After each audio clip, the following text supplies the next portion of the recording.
दोस्तों, ये कहानी किसी आम लड़की की नहीं है। ये कहानी है बॉलीवुड की उस हीरोइन की जो कभी हर घर की फेवरेट थी, जिसने गोविंदा से लेकर सलमान और आमिर तक के साथ हिट फिल्में दी, जो कपूर खानदान से आती है। एक ऐसा खानदान जो फिल्मों का सबसे रॉयल परिवार माना जाता है। लेकिन उस रॉयल परिवार की ये लड़की जब दुल्हन बनकर दिल्ली पहुंची, तो उसे क्या पता था कि उसकी जिंदगी एक ऐसे मोड़ पर आ जाएगी जहां वह अपने ही पति से खुद को बचाती फिरेगी। उस लड़की का नाम है करिश्मा कपूर। और अब जब सालों बाद ये बातें बाहर आई हैं, तो यकीन मानिए, सुनकर रोंगटे खड़े हो जाते हैं, क्योंकि ये सिर्फ घरेलू हिंसा की कहानी नहीं है। ये एक ऐसा केस है जिसमें पति ने अपनी बीवी को हनीमून की रात ही किसी और के साथ सोने के लिए मजबूर कर दिया। दोस्तों, इससे पहले कि हम वीडियो में और आगे बढ़े, हम आपको बता दें कि जो बात हम आपको बताने जा रहे हैं, वो बात खुद करिश्मा ने अपने एक इंटरव्यू में कहा था। अब करिश्मा ने अपने पति से तलाक लेने के लिए ये सच कहा था या झूठ, वो आप हमें नीचे कमेंट बॉक्स में लिखकर जरूर बताएं। साल 2003 की बात है, जब बॉलीवुड में करिश्मा कपूर के करियर का ग्राफ थोड़ा नीचे आ रहा था, और उसी वक्त उनकी शादी तय हुई। दिल्ली के बड़े बिजनेसमैन संजय कपूर से कपूर खानदान में शादी की तैयारियां शाही अंदाज में हुई। दिल्ली में बड़ी धूमधाम से हुई। कहा गया कि करिश्मा अब रॉयल लाइफ जिएगी और मुंबई की फिल्मी दुनिया से दूरी बना लेंगी। लेकिन हकीकत तो शादी के अगले ही दिन करिश्मा के सामने खुल गई, क्योंकि जब करिश्मा कपूर हनीमून पर गई, तो उनके पति संजय कपूर ने वो किया जिसकी कल्पना भी कोई लड़की नहीं कर सकती। करिश्मा ने बताया कि हनीमून के दौरान संजय कपूर ने उन्हें अपने एक दोस्त के साथ शारीरिक संबंध बनाने के लिए मजबूर किया। संजय ने कहा कि तुम मेरी बीवी हो और मेरा जो दोस्त है वो भी मेरा ही हिस्सा है, और तुम उसे भी वो सब दे सकती हो जो मुझे दे रही हो। ये बात सुनकर करिश्मा अंदर तक हिल गई। उन्होंने विरोध किया, लेकिन संजय नहीं माने और उनके साथ मारपीट करने लगे। ये सब कुछ एक लग्जरी होटल के उस कमरे में हो रहा था जिसे उन्होंने अपने हनीमून के लिए बुक कराया था। करिश्मा ने बताया कि जब उन्होंने संजय की बात मानने से इनकार किया, तो संजय ने उन्हें जोर जोर से थप्पड़ मारे और कहा कि अगर तुम ऐसा नहीं करोगी तो तुम्हारी जिंदगी नर्क बना दूंगा। और यही नहीं, ये सब संजय ने सिर्फ एक बार नहीं किया। करिश्मा ने बताया कि उनके शादी के शुरुआती सालों में कई बार ऐसी कोशिशें की गई जहां उन्हें मजबूर किया गया कि वो संजय के दोस्तों की खुशी का हिस्सा बने, और जब उन्होंने इन सब बातों का विरोध किया तो उन्हें घरेलू हिंसा का शिकार बनना पड़ा। सिर्फ इतना ही नहीं, करिश्मा ने एक किस्सा शेयर किया जो उन्होंने खुद अपने बयान में कहा। उन्होंने बताया कि एक बार जब वो प्रेग्नेंट थी और उनके ससुराल में एक फंक्शन था, तब संजय कपूर की मां यानी करिश्मा की सास ने उन्हें एक ड्रेस पहनने को दी, लेकिन वो ड्रेस उनकी बॉडी पर फिट नहीं आ रही थी, क्योंकि वो मां बनने वाली थी। लेकिन संजय ने उस वक्त अपनी मां से कहा कि अगर ये ड्रेस नहीं पहन रही है तो इसे एक थप्पड़ मारो, ताकि इसे अपनी हैसियत पता चले। और सच में उनकी मां ने करिश्मा को थप्पड़ मार दिया था। अब आप खुद सोचिए कि एक कपूर खानदान की लड़की, जो देश की फेमस हीरोइन हो, जिसके पोस्टर उस वक्त हर कॉलेज और दुकान में लगे रहते थे, वो लड़की अपने ही पति के घर में इस तरह की जिल्लत झेल रही थी। लेकिन करिश्मा ने उस वक्त चुप रहना बेहतर समझा। उन्होंने अपनी शादी को बचाने की कोशिश की। वो मां बन चुकी थी और बच्चों के लिए वो सब कुछ सहती रहीं। लेकिन वक्त बीतता गया और संजय कपूर का बर्ताव सुधरने की बजाय और बुरा होता गया। करिश्मा ने बताया कि एक बार जब वो अपने बच्चों के साथ दिल्ली में थी और संजय लंदन में बिजनेस मीटिंग्स में व्यस्त थे, तब भी वो उन्हें फोन करके अपशब्द बोलते थे, उन्हें नीचा दिखाते थे और यहां तक कि पैसे देने से भी मना कर देते थे। करिश्मा ने यह भी कहा कि जब वो खर्चों की बात करती थी तो संजय कहते थे कि तुम्हें जो चाहिए मेरे दोस्त से ले लो, उसने भी तुम्हें इस्तेमाल किया है। इस तरह की बातें सुनकर करिश्मा अंदर से टूटती चली गई और तब उन्होंने फैसला लिया कि अब और नहीं। साल 2014 में करिश्मा कपूर ने संजय कपूर से तलाक की अर्ज दी।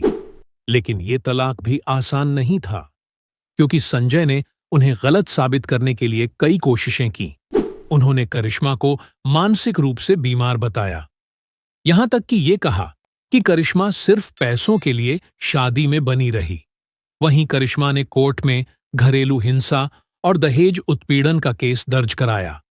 उन्होंने सबूत पेश किए, जिसमें डॉक्टर्स की रिपोर्ट और गवाहों के बयान शामिल थे। इस पूरी लड़ाई में करिश्मा को अपने पिता रणधीर कपूर का साथ मिला।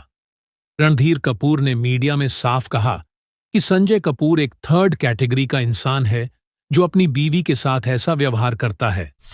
उन्होंने कहा कि ये शादी कभी चल ही नहीं सकती थी, लेकिन हमने बेटी की मर्जी और मां बबीता के जिद के आगे कुछ नहीं कहा। दोस्तों, करिश्मा कपूर के जीवन को तबाह करने में उनकी मां बबीता का भी बहुत बड़ा हाथ था। अगर आप इस बारे में और जानना चाहते हैं तो आप हमारी ये वाली वीडियो जाकर जरूर देखें। इस वीडियो में आपको पूरी जानकारी मिल जाएगी। करिश्मा की इस लड़ाई में भले ही वक्त लगा, लेकिन साल 2016 में आखिरकार उन्हें तलाक मिल गया। कोर्ट ने बच्चों की कस्टडी करिश्मा को दी और संजय को एक तय रकम हर महीने गुजारा भत्ता देने का आदेश दिया गया। लेकिन करिश्मा ने अपने इंटरव्यू में साफ कहा कि वो कोई रकम या पैसा नहीं चाहती, उन्हें बस अपने बच्चों के साथ सुकून की जिंदगी चाहिए। करिश्मा कपूर ने जब तलाक लिया था, तब कई लोगों को यकीन नहीं हो रहा था कि कपूर खानदान की बेटी इतने सालों तक इतना सब कुछ सहती रही। लेकिन जब करिश्मा ने कोर्ट में अपनी जुबानी पूरी सच्चाई बयान की, तब सबकी आंखें खुल गईं और लोगों ने महसूस किया कि बाहर से जो रिश्ता चमकदार दिखता है, अंदर से वो कितना जला हुआ हो सकता है। तलाक के बाद करिश्मा ने फिल्मों से पूरी तरह दूरी बना ली थी। वो अपने बच्चों के साथ मुंबई में शिफ्ट हो गई थी और उन्होंने एक नई जिंदगी की शुरुआत की। वो कई सालों तक किसी पब्लिक फंक्शन में भी नहीं दिखी। उन्होंने अपनी पूरी एनर्जी सिर्फ बच्चों की परवरिश पर लगा दी। लेकिन इन सब के बीच मीडिया ने करिश्मा को बिल्कुल नहीं छोड़ा। आए दिन ऐसी खबरें आती थीं जिनमें संजय कपूर की तरफ से बयान दिया जाता था कि करिश्मा ने ये किया, करिश्मा ने वो किया। कभी उन्हें गोल्ड टिगर कहा जाता था, तो कभी ये आरोप लगाया जाता था कि उन्होंने संजय से तलाक के नाम पर मोटा पैसा लिया है। दोस्तों, करिश्मा ने क्या वाकई संजय से पैसों के लिए शादी की थी?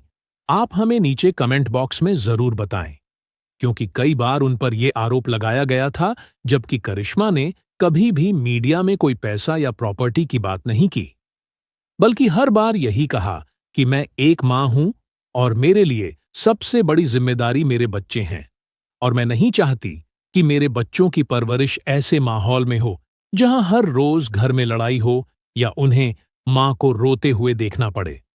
कुछ सालों बाद करिश्मा ने धीरे धीरे सोशल मीडिया पर वापसी की और फैंस से जुड़ना शुरू किया। इंस्टाग्राम पर वो अपने बच्चों के साथ तस्वीरें डालती थीं, और फिर एक वक्त ऐसा आया जब उन्होंने महिला सुरक्षा और डोमेस्टिक वायलेंस पर भी खुलकर बोलना शुरू किया। उन्होंने बिना नाम लिए कई बार अपने अनुभवों को शेयर किया और ये भी कहा कि शादी सिर्फ रिश्ता नहीं है, ये सम्मान की बात है। अगर किसी लड़की को अपने ही घर में डर लगने लगे तो वो घर उसका नहीं होता। लेकिन अब जब साल 2025 में करिश्मा कपूर के जीवन में एक और बड़ा मोड़ आया, और वो था संजय कपूर की अचानक मौत।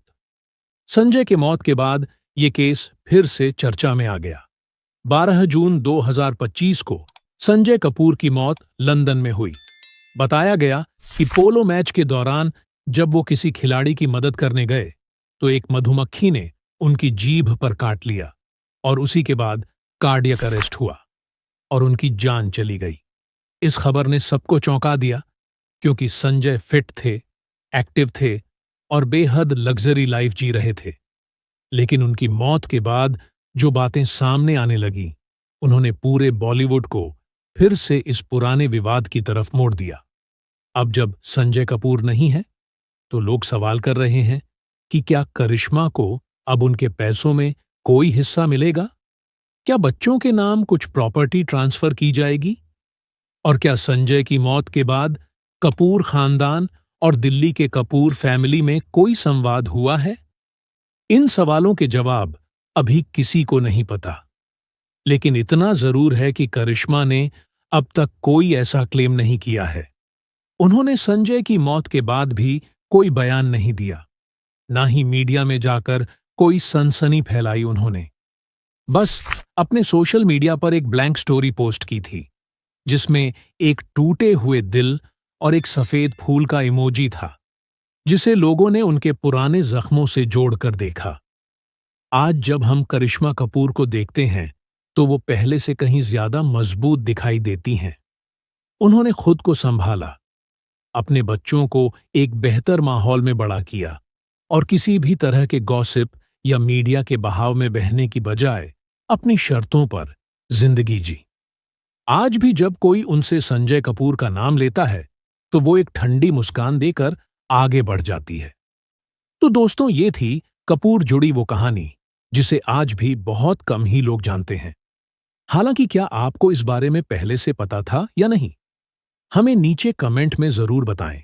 और हां, वीडियो अगर पसंद आई हो तो वीडियो को लाइक करें, इसे अपने दोस्तों के साथ शेयर करें और हमारे चैनल बॉलीवुड बायो टाइम पर अगर आप नए हैं तो नीचे दिए गए सब्सक्राइब बटन को दबाकर चैनल को सब्सक्राइब जरूर कर लें। आप अपना और अपने परिवार का ख्याल रखें। हम आपसे मिलेंगे अपनी अगली खास वीडियो में। धन्यवाद।